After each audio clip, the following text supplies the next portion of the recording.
For years, Alzheimer's disease has been blamed on the same two troublemakers, amyloid plaques and tau tangles.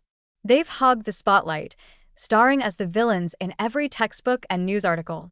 Drug after drug has been designed to wipe them out, like action movies where the bad guy gets punched, but somehow never really goes away.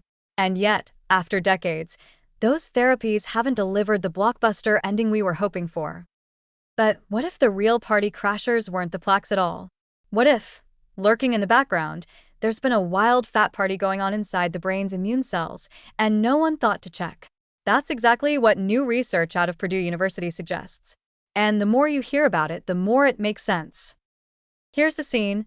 Microglia, the immune cells of the brain, are supposed to be the disciplined bouncers of the neural nightclub. They patrol the place, keep out troublemakers, and sweep up debris when things get messy.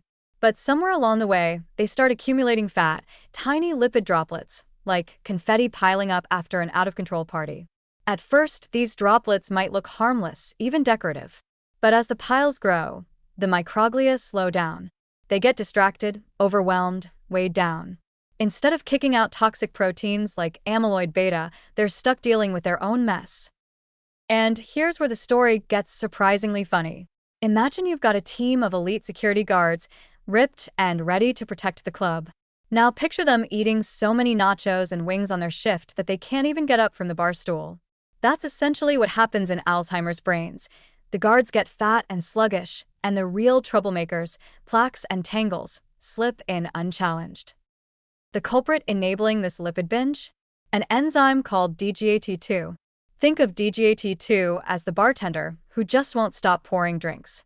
It takes free fatty acids, normally useful fuel, and keeps turning them into stored fat, stuffing microglia like partygoers downing round after round.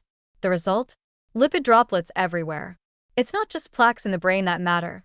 It's this fat overload, this biochemical block party, that leaves the immune system too sluggish to act.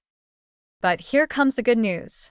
The Purdue team figured out that if you quiet DGAT2 down, or help the microglia burn off their fat, the party stops. Suddenly, the bouncers are back on their feet, alert, strong, clearing out plaques again like they're supposed to. The brain's natural defenses aren't broken. They're just distracted by a never-ending buffet.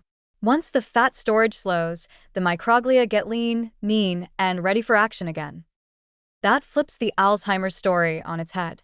Instead of endlessly attacking plaques with expensive and often disappointing drugs, maybe the answer is to restore balance in fat metabolism.